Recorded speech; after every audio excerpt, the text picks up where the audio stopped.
ರಾಜ್ಯ ಕಾಂಗ್ರೆಸ್ ಸರ್ಕಾರ ಜಿಲ್ಲೆಯ ಹೈನು ರೈತರಿಗೆ 6ನೇ ಗ್ಯಾರಂಟಿ ನೀಡಿದೆಯೇ?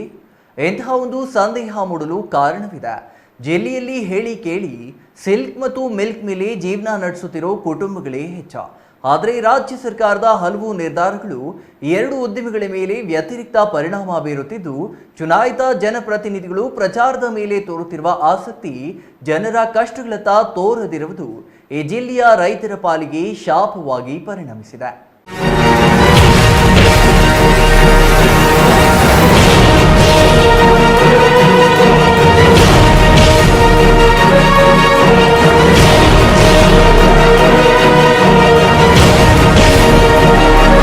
ಹೌದು, ಅವಿಭಜಿತ ಜಿಲ್ಲೆಯಲ್ಲಿ ಸಿಲ್ಕ್ ಮತ್ತು ಮಿಲ್ಕ್ ನಂಬಿ ಜೀವನ ನಡೆಸುತ್ತಿರುವ ಕುಟುಂಬಗಳು 50%ರಷ್ಟಿವೆ. ಆದರೆ ನೀರಾವರಿ ಯೋಜನೆಗಳ ಅನುಷ್ಠಾನದಲ್ಲಿ ಸರ್ಕಾರಗಳ ನಿರ್ಲಕ್ಷ್ಯದ ಪರಿಣಾಮ ಅಂತರ್ಜಲ ಬರಿದಾಗಿ ಸಿಲ್ಕ್ ಅವಸಾನದ ಅಂಚಿಗೆ ತಲುಪಿದೆ. ಆದರೆ ಎಷ್ಟೇ ಅಂತರ್ಜಲ ಖಾಲಿಯಾದರೂ ಮತ್ತೆಷ್ಟೇ ಬರ ಎದುರಾದರೂ ಹೇಗೋ ಹೈನುಗಾರಿಕೆಯಿಂದ ಜೀವನ ನಡೆಸುತ್ತಿದ್ದ ರೈತರ ಪಾಲಿಗೆ ಈಗಿನ ರಾಜ್ಯ ಸರ್ಕಾರ ಸತತವಾಗಿ ಬರೀ ಎಳೆಯುವ ಕೆಲಸ ಮಾಡುತ್ತಿದ್ದು, ಇದು ಜಿಲ್ಲೆಯ ಹೈನುಗಾರಿಕೆಯ ಉಳಿವನ್ನೇ ಪ್ರಶ್ನಿಸುವ ರೀತಿಯಲ್ಲಿದೆ. ಕೋಲಾರ ಮತ್ತು ಚಿಕ್ಕಬಳ್ಳಾಪುರ ಜಿಲ್ಲೆಗಳಲ್ಲಿ ಪ್ರತಿನಿತ್ಯ ಒಟ್ಟು 10 ಲಕ್ಷ ಲೀಟರ್ ಈಗಲೂ ಉತ್ಪಾದಿಸಲಾಗುತ್ತದೆ. ಈ ಹೈನುಗಾರಿಕೆಯನ್ನೇ ನಂಬಿ ಸಾವಿರಾರು ಕುಟುಂಬಗಳಿದ್ದು, 2 ಜಿಲ್ಲೆಗಳಲ್ಲಿ ಹಾಲಿನಿಂದಲೇ ಅನೇಕ ಕುಟುಂಬಗಳು ಜೀವನ ನಡೆಸುತ್ತಿವೆ. ಆದರೆ ಗ್ಯಾರಂಟಿಗಳ ಹೆಸರಿನಲ್ಲಿ ರಾಜ್ಯದಲ್ಲಿ ಕಾಂಗ್ರೆಸ್ ಸರ್ಕಾರ ಅಧಿಕಾರಕ್ಕೆ ಬಂದ ಕೂಡಲೇ ಹಾಲಿನ ಖರೀದಿ ಬೆಲೆಯನ್ನ ಕಡಿತ ಮಾಡುವ ಮೂಲಕ ಹೈನು ರೈತರ ಗಾಯಕ್ಕೆ ಖಾರ ಸವರಲು ಆರಂಭಿಸಿದ ಸರ್ಕಾರ ಇದೀಗ ಪ್ರೋತ್ಸಾಹಧನ ನೀಡದೆ ತೀವ್ರ ಸಂಕಷ್ಟಕ್ಕೆ ಸಿಲುಕಿದೆ. ರಾಜ್ಯದಲ್ಲಿ ಕಾಂಗ್ರೆಸ್ ಸರ್ಕಾರ ಅಧಿಕಾರಕ್ಕೆ ಬಂದು 10 ತಿಂಗಳಾಗಿದ್ದು, ಕಳೆದ 7 ತಿಂಗಳಿನಿಂದ ಹೈನು ರೈತರ ಪ್ರೋತ್ಸಾಹಧನ ವಿತರಿಸಿಲ್ಲ. ರೈತರು ಹಾಲು ಉತ್ಪಾದಕ ಸಹಕಾರ ಸಂಘಗಳಿಗೆ ನೀಡುವ ಹಾಲಿನ ಪ್ರತಿ ಲೀಟರ್ಗೆ ಹೆಚ್ಚುವರಿಯಾಗಿ ಸರ್ಕಾರ ಪ್ರೋತ್ಸಾಹಧನ ನೀಡುತ್ತೆ. ಇದನ್ನ ಮೊದಲು ಆರಂಭಿಸಿದ ಬಿಎಸ್ ಯಡಿಯೂರಪ್ಪ ಅವರು ಮುಖ್ಯಮಂತ್ರಿಯಾಗಿದ್ದ ಅವಧಿಯಲ್ಲಿ ಆರಂಭದಲ್ಲಿ 2 ರೂಪಾಯಿ ಪ್ರೋತ್ಸಾಹಧನ ನೀಡಲಾಗುತ್ತಿತ್ತು. ಆದರೆ ಕ್ರಮೇಣ ಅದು 5 ರೂಪಾಯಿಗೆ ಹೆಚ್ಚಿಸಲಾಗಿದೆ. ಈಗಿನ ಕಾಂಗ್ರೆಸ್ ಸರ್ಕಾರ ಅಧಿಕಾರಕ್ಕೆ ಬಂದ ನಂತರ 7 ತಿಂಗಳುಗಳಿಂದ ಹೈನು ರೈತರಿಗೆ ನೀಡಬೇಕಾದ ಪ್ರೋತ್ಸಾಹಧನ ನೀಡಿಲ್ಲ. ಇನ್ನು ಪಶು ಆಹಾರವಾದ ಶೇಂಗಾ, ಹಿಂಡಿ, ಬೂಸ ಮುಂತಾದ ಪದಾರ್ಥಗಳ ಬೆಲೆ ಪದೇ ಪದೇ ಹೆಚ್ಚಳ ಮಾಡಿರುವ ಸರ್ಕಾರ ಹಾಲಿನ ಖರೀದಿ ಬೆಲೆಯನ್ನ ಮಾತ್ರ ಕಡಿತ ಮಾಡಿದೆ. ಪ್ರಸ್ತುತ ತೀವ್ರ ಬರ ಕಾಡುತ್ತಿದೆ. ಇದರಿಂದ ಮೇವು ಮತ್ತು ನೀರಿನ ಸಮಸ್ಯೆ ಎದುರಾಗಿದ್ದು, ಹೈನು ರೈತರು ಹೈನುಗಾರಿಕೆಯಿಂದ ವಿಮುಖವಾಗುವ ಹಂತದಲ್ಲಿದ್ದಾರೆ. ಇದರಿಂದ ಉಭಯ ಜಿಲ್ಲೆಗಳಲ್ಲಿ ಹೈನುಗಾರಿಕೆ ತೀವ್ರ ಸಂಕಷ್ಟಕ್ಕೆ ಸಿಲುಕಿದೆ. ನೀರು, ಮೇವು, ಪಶು ಆಹಾರದ ಬೆಲೆ ಹೆಚ್ಚು ಮಾಡಲಾಗಿದೆ. ರಾಜ್ಯದ ಹೈನು ರೈತರಿಗೆ ಕಳೆದ 7 ತಿಂಗಳಿನಿಂದ ರಾಜ್ಯ ಸರ್ಕಾರ ಪ್ರೋತ್ಸಾಹಧನ ನೀಡಿದ ಕಾರಣ ಸುಮಾರು 700 ಕೋಟಿಗೂ ಹೆಚ್ಚು ಹಣ ಸರ್ಕಾರ ಬಿಡುಗಡೆ ಮಾಡಬೇಕಿದೆ.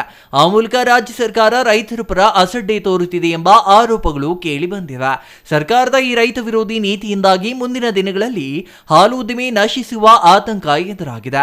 ಹೈನು ರೈತರು ಎದುರಿಸುತ್ತಿರುವ ಸಂಕಷ್ಟಗಳ ಬಗ್ಗೆ ಅರಿತು ಪರಿಹಾರ ಮಾರ್ಗಗಳನ್ನು ಹುಡುಕಬೇಕಿದ್ದ ಸರ್ಕಾರ ನಿರ್ಲಕ್ಷ್ಯ ಮಾಡುತ್ತಿರುವ ಪರಿಣಾಮ ಹೈನು ರೈತರು ಹೈನುಗಾರಿಕೆಯನ್ನ ಬಿಟ್ಟು ಪರ್ಯಾಯ ಮಾರ್ಗಗಳತ್ತ ಮುಖ ಮಾಡುವ ಪರಿಸ್ಥಿತಿ ನಿರ್ಮಾಣವಾಗಿದೆ.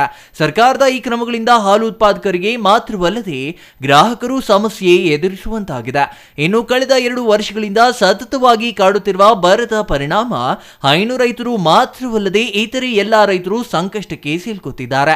ಕೇಂದ್ರ ಸರ್ಕಾರದ ವಿರುದ್ಧ ಆರೋಪ ಮಾಡುತ್ತಲೇ ಕಾಲ ದೂಡುತ್ತಿರುವ ರಾಜ್ಯ ಸರ್ಕಾರ ರೈತರಿಗೆ ನೀಡಬೇಕಿದ್ದ ಬರ ಪರಿಹಾರ ನೀಡಿಲ್ಲ. ಇನ್ನು ರೈತರ ಸಂಕಷ್ಟಗಳಿಗೆ ಸ್ಪಂದಿಸುವ ಕೆಲಸವಾದರೂ ಮಾಡುತ್ತಿದೆಯಾ ಎಂದರೆ ಅದು ಕೂಡ ಇಲ್ಲ. ಪ್ರಸ್ತುತ ಲೋಕಸಭಾ ಚುನಾವಣೆ 2ನೇ ಹಂತದ ಮತದಾನ ಉತ್ತರ ಕರ್ನಾಟಕದಲ್ಲಿ ನಡೆಯುತ್ತಿದ್ದು, ಈ ಚುನಾವಣಾ ಪ್ರಚಾರದಲ್ಲಿ ಆಡಳಿತ ಪಕ್ಷದ ಎಲ್ಲ ಶಾಸಕರು ಮತ್ತು ಸಚಿವರು ತೊಡಗಿರುವ ಕಾರಣ ಜಿಲ್ಲೆಯ ರೈತರ ಸಮಸ್ಯೆಗಳನ್ನು ಪರಿಹರಿಸುವುದಿರಲಿ ಕೇಳೋರು ಎಲ್ಲವಾಗಿದ್ದಾರೆ. ರಾಜ್ಯ ಸರ್ಕಾರದ ನಿರ್ಲಕ್ಷ್ಯ ಇಲ್ಲಿಗೆ ಮುಗಿಯೋದಿಲ್ಲ. ಈ ಹಿಂದೆ ಚಿಕ್ಕಬಳ್ಳಾಪುರಕ್ಕೆ ಪ್ರತ್ಯೇಕ ಹಾಲು ಒಕ್ಕೂಟ ಮಾಡಿದಾಗ ಇದೇ ಕಾಂಗ್ರೆಸ್ ನಾಯಕರು ಕೋರ್ಟಿಗೆ ಹೋಗಿ ತಡೆ ತಂದಿದ್ರು. ಆದರೆ ಕಳೆದ ವಿಧಾನಸಭಾ ಚುನಾವಣೆ ವೇಳೆ ನಮ್ಮ ಸರ್ಕಾರ ಬಂದ ಕೂಡಲೇ ಹಾಲು ಒಕ್ಕೂಟ ವಿಭಜನೆ ಮಾಡುವ ಭರವಸೆ ನೀಡಿದ ಕಾಂಗ್ರೆಸ್ ಸರ್ಕಾರ ಬಂದ ನಂತರ ಹಾಲು ಒಕ್ಕೂಟ ವಿಭಜನೆಯ ಮಾತೇ ಮರೆತಿದೆ. ಸರ್ಕಾರ ರಚನೆಯಾಗಿ 10 ತಿಂಗಳೇ ಕಳೆದರೂ ವಿಭಜನೆಯ ಪ್ರಸ್ತಾಪವನ್ನೇ ಮಾಡದೆ ನಿರ್ಲಕ್ಷ್ಯ ಮಾಡುತ್ತಿರುವುದು ರಾಜ್ಯ ಸರ್ಕಾರಕ್ಕೆ ಹೈನು ರೈತರ ಮೇಲೆ ಇರುವ ಕಾಳಜಿಯನ್ನ ತೋರುತ್ತೆ.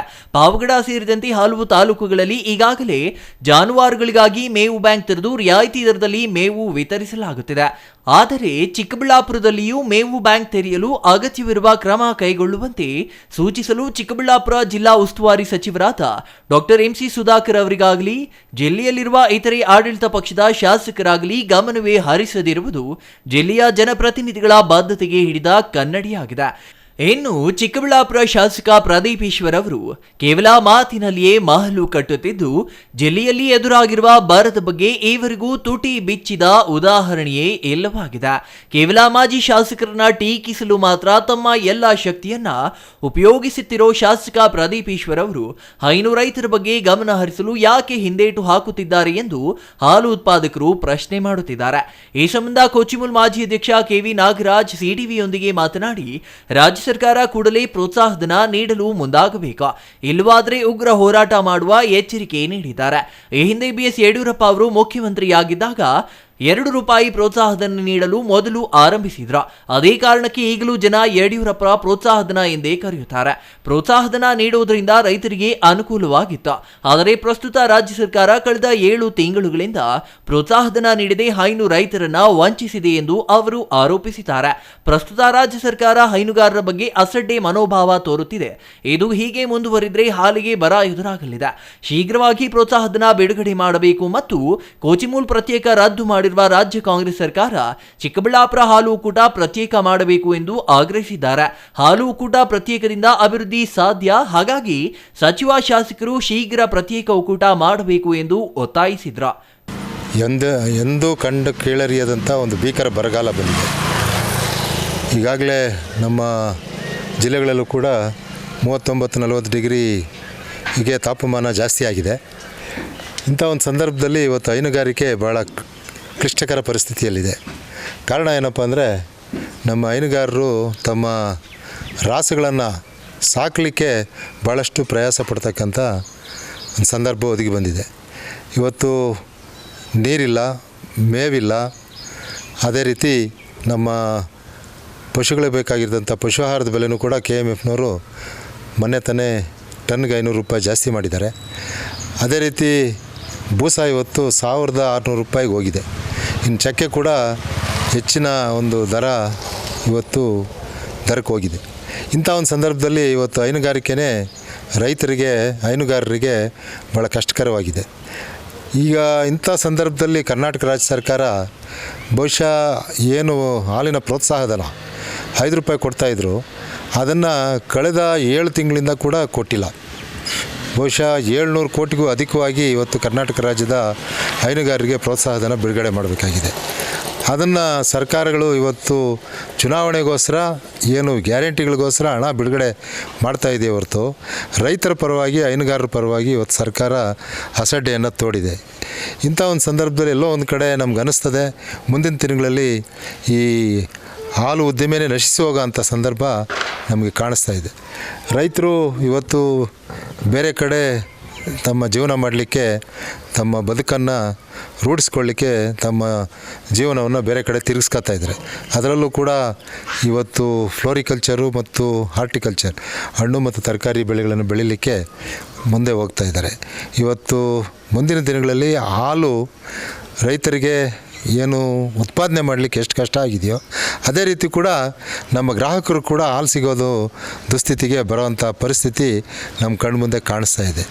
ಇವತ್ತು ನಾವು ಏನು ಈ ಕಳೆದ 16 ವರ್ಷಗಳಿಂದ ಈ 2 ಜಿಲ್ಲೆಗಳು, 2 ಜಿಲ್ಲೆಗಳು ಕೋಲಾರ ಮತ್ತು ಚಿಕ್ಕಬಳ್ಳಾಪುರ ಜಿಲ್ಲೆಗಳಿಗೆ ಹಾಲು ಮತ್ತು ರೇಷ್ಮೆ ಎರಡೂ ಕೂಡ ಪ್ರಮುಖ ಉದ್ಯಮಗಳಾಗಿತ್ತು ರೈತರಿಗೆ. ಇವತ್ತು ರೇಷ್ಮೆಗೂ ಕೂಡ ದರ ಇಲ್ದಿರ ರೈತರು ರೇಷ್ಮೆಯನ್ನು ಕೂಡ ಕೈಬಿಟ್ಟಿರ್ತಕ್ಕಂಥದ್ದು ನಾವು ನೋಡಿದ್ವಿ. ಜೊತೆಗೆ ಹಾಲಿನ ದರ ಕೂಡ ನಮ್ಮ ಹಾಲು ಒಕ್ಕೂಟಗಳು 2 ಸಾರಿ ಕಡಿಮೆ ಮಾಡಿದ್ರು. ಸರ್ಕಾರ ₹3 ಜಾಸ್ತಿ ಮಾಡಿ ಕೊಟ್ಟಾಗ ಕೂಡ 50 ಪೈಸೆ ದರ ಹಿಡ್ಕೊಂಡು ರೈತರಿಗೆ ಕೊಟ್ಟಿದ್ದಾರೆ. ಇವತ್ತೇನು ಅವ್ರು ಕೊಡ್ತಾ ಇದ್ದಾರೆ ಹಾಲಿನ ದರ, ಅದು ರೈತರಿಗೆ ಏನು ಹಸು ಸಾಗಾಣಿಕೆ ಮಾಡಲಿಕ್ಕೆ ಕೂಡ ಆಗ್ತಾಯಿಲ್ಲ. ಇಂಥ ಸಂದರ್ಭದಲ್ಲಿ ರೈತರು ಭಾಳ ಕಷ್ಟ ಕಾಲದಲ್ಲಿ ಇವತ್ತು ಇದ್ದಾರೆ. ಬಹುಶಃ ಈ ಬೇಸಿಗೆ ರಣ ಬಿಸಿಲು ನಮ್ಮ ರಾಸುಗಳಿಗೆ ಪ್ರತಿದಿನ ಮೈ ತೊಳಿಲಿಕ್ಕೆ ನೀರು ಬೇಕು, ಕುಡಿಲಿಕ್ಕೆ ಕನಿಷ್ಠ ಪಕ್ಷ 50 ಲೀಟ್ರ್ ನೀರು ಒಂದು ರಾಸಿಗೆ ಬೇಕಾಗ್ತದೆ. ಆ ನೀರು ಕೂಡ ಸಿಗ್ತಾ ಇಲ್ಲ ಇವತ್ತು. ಅಂಥ ಪರಿಸ್ಥಿತಿಗೆ ನಾವು ಬಂದಿದ್ದೀವಿ. Jangalahalli Ashwath, CTV news, Chikkaballapur.